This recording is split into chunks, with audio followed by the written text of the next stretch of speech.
Shri Guru Bhyo Namah Hari Om. So we are studying Panchadashi. Okay. Panchatantra. We are studying Panchatantra. In the other class of Panchatantra, we read the Sanskrit and explanations to it. Whoever wants to understand the text in deep, they should have to study that text. But like when we were kids, we were told stories by our grandparents. So, especially the grandmothers. So, here in this list, in this series, we will only concentrate on the stories. Only stories? No. Then Panchadashi will be useless because the moral of the story is through the story. The moral is taught through the story. So, you don't have to say, what is the moral of the story? No, you don't have to say that. You will understand it very clearly through the stories itself. So we will take the points from the text and we will include it in this story. Okay. So the story starts like this. This is the introduction of the text. There is in south of India, there is a place called Mailarupya. Mailarupya is the name of the town. In that town was ruled by the king called Amara Shakti. What is his name? Amara Shakti. Okay. So that king, very righteous, very virtuous, very good person he is. Very smart, very intelligent. He has studied and he is a very smart person. And he was taking care of his people very nicely. He was ruling the kingdom very nicely. And he was paying all the ministers very handsomely. Everything was fine. Everyone was happy except the king. Why? He's a good person. Why he's not happy? Because he had 3 sons. What? He was sad because he had 3 sons? He wanted only 2 sons? No. He had 3 sons. Sons are good. Sons or daughter does not really matter. But sons are good here. But the problem is they were complete idiots, fools. So that was what was eating him from inside. He was in such a terrible condition. The 3 sons, what are their names? Their names are first son, Vasu Shakti, second son, Ugra Shakti, third son, Aneka Shakti. Father name, Amara Shakti. Son's name, Vasu Shakti, Ugra Shakti, and Aneka Shakti. Okay? Now, they are complete fools. They are not smart. Now, if they are not smart, people will cheat them, right? And they cannot rule the kingdom later. They cannot control anyone. People will cheat. Everyone will cheat. If you are an idiot, everyone will cheat you. So, thinking this, what should we do regarding these boys? Because they are not interested in going to college, going to school. They don't want to go to school. They don't want to study. So, Amara Shakti called the ministers to his court. He said, okay, ministers, you know my problem. My sons are fools. See, even if I didn't have a son, or if the son is born and he died afterwards, or if he's still born, it's okay. What? Yeah, it is okay at least. Or even if my wife is called a barren woman, one without a child, that is also okay. Because these pain, these sorrows, these sufferings will be only for a few seconds, few minutes. When somebody asks, how many sons you have? How many daughters you have? No sons, no daughters. Then later, okay, it's okay. What is he doing? What is he doing? Like that, you can at least understand and forget about it. But if the sons are fools, They are lifelong pain. Because wherever you go, the son, they will ask, okay, what is your son studying? And I will be dying of shame. If, if the sons or daughters don't study properly, their parents will die of shame. They cannot answer anyone. My son is not studying. He is an idiot. Who can say? No one can say that, right? So the king was in very great sorrow. He was telling these people, these ministers, see, I pay you so much, right? You people should help me out. You should have to give me some advice. Why am I paying so much to you people? Huh? So the ministers discuss among themselves and then say, okay. One among the ministers says, okay, king, Amar Shakti, Raja, don't worry. We have a plan.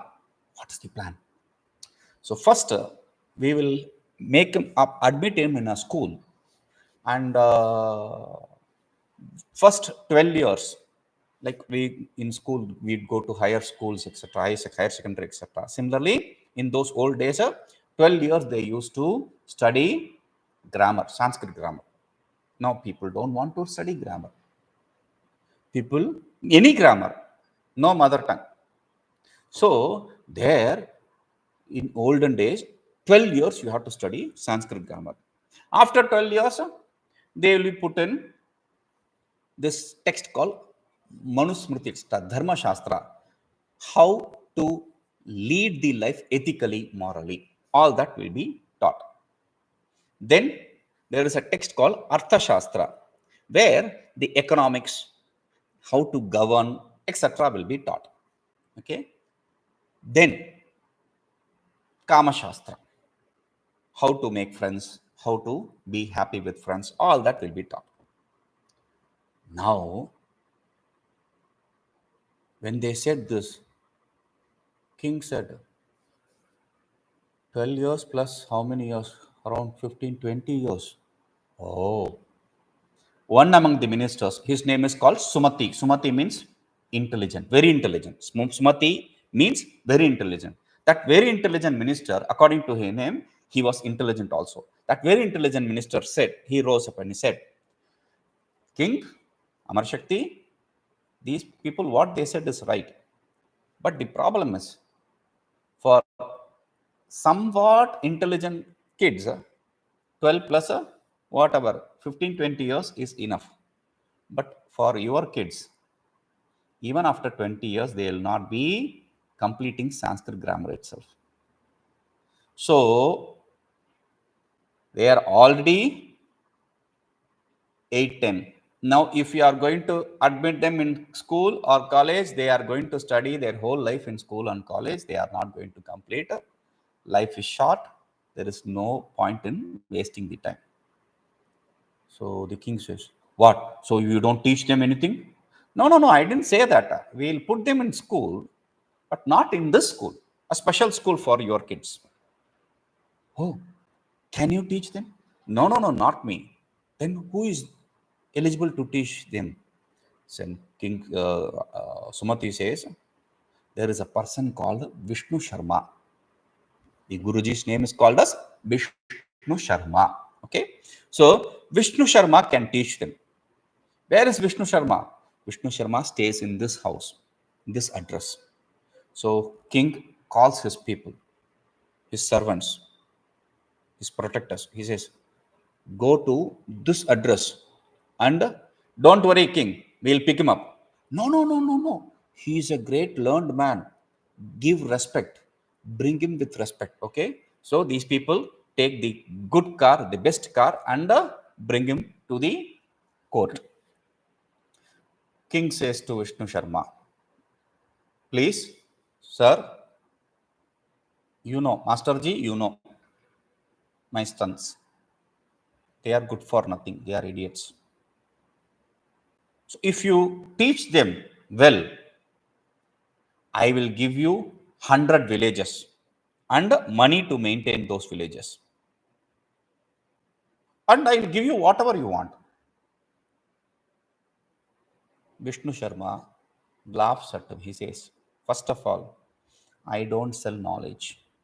Knowledge is not for sale.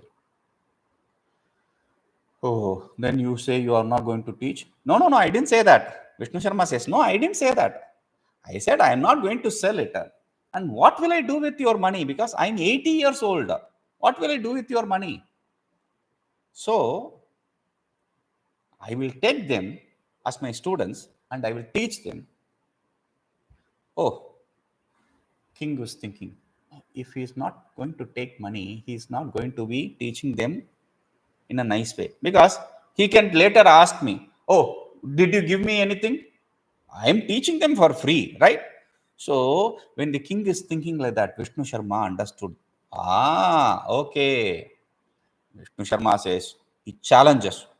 See, if I don't make your sons smart in 6 months, I will change my name. What? Vishnu Sharma, you are very big name in the world. I will give up my name. I don't care about my name. Not just that. I will renounce the heavens also. How can you renounce heaven? For going to heaven, you need to have good karmas, right? Virtuous deeds. So I will surrender all the virtuous deeds. I will give up all my virtuous deeds. Now king was very happy. He said, okay, this fellow will do something. So he calls his 3 sons. Sons, from today, he is your master. Then these 3 sons were very happy. Masterji, okay. So go and pay respects. Go and do namaskara to him, do salutations to him. So they were taught how to do prostrations. So they did prostration to the Guruji. Then he took them to his house for teaching. Now, before you start the teaching, you should have to understand the capacity of the student, right? In the schools, we have the exams. So Vishnu Sharma said, okay, let me test these boys. Okay, boys, come here.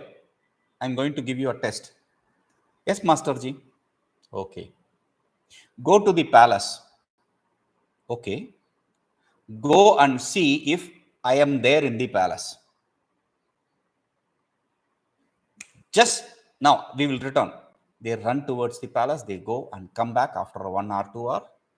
Then they report to Vishnu Sharma ji, Masterji, you are not in palace. We searched everywhere. You are not in palace.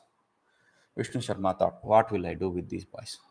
I'm sitting here, I'm telling them to go and check in the palace, and they are saying, you're not in palace. Okay. So a normal way of teaching is not possible for these kids. So we will teach them through stories. So Vishnu Sharma decided to teach them through stories, and he wrote 5 books for teaching them. That is these are the 5 books which we are going to study. The first book is called as Mitra Bheda. Mitra Bheda. Mitra Bheda. Mitra Bheda means separating the friends. Separating the friends? Why should we study? I don't want to lose my friend. No, no, no, no, no. Not your friend. Your enemy's friends. Because if they are friends, both of them will give you trouble. If you break their friendship, then you can manage individually each another friend, right? So he teaches you how to break the friendship. That's the first book. And through different stories, different things he is going to teach there. In the second book called Mitra Prapti, just breaking others' friendship is not of any use. You should have to make friends also. How to make friends? That is taught in the second book, Mitra Prapti. Mitra Prapti. Mitra Prapti. Okay. So the text in the second text in the second book, how to make friends, because we need friends. Good friends are good for our life. A friend in need is a friend indeed, right? So friends, they are good. We need to make friends. And the third text is called as see, these are a good text. The third text is called as Kaka Ulukiya. Kaka Ulukiya means Kaka Ulukiya. Kaka means crow. Ulukiya means owl. Crow and owl What is that? Crow and owl. How they fight and how they maintain peace. So the fight and peace between them is explained. How to make peace when you are fighting with someone. All those techniques are taught in the third book. Okay. The fourth book is called as Labda Pranasha. Labda Pranasha. Labda Pranasha means losing whatever you have gained. Sometimes because of our carelessness, because of our stupidity, because of not paying lot of attention, we lose things. So by saying something stupid, by doing something stupid, we lose whatever we have gained. So how not lose that? What and all if you do, you lose. That is taught in the fourth book. And in the fifth book is called as a Aparikshita Karakani. Aparikshita Karakani. Aparikshita Karakani. Aparikshita Karakani means untested activities. If you perform something, if you do something without thinking, when you act without thinking, you will end up in problems. Oh, I didn't think before. You will cry later. So think before act. So that is what is taught in the fifth book. Okay. So Vishnu Sharma writes these books and teaches these boys through stories, all these things. And within 6 months, these boys become very smart. They come back to the king and they say, "Oh, king." King was very happy seeing because they are very smart. They know how to handle things. That is what is important, right? So that in under 6 months, as Vishnu Sharma promised, he made these kids, these three boys. What are the names? Vasu Shakti, Ugra Shakti, Ananta Shakti. These three sons, these three boys became very smart under 6 months. So when we learn these stories along with whatever morals it teaches us, we will also become smart. Okay? Hari Om.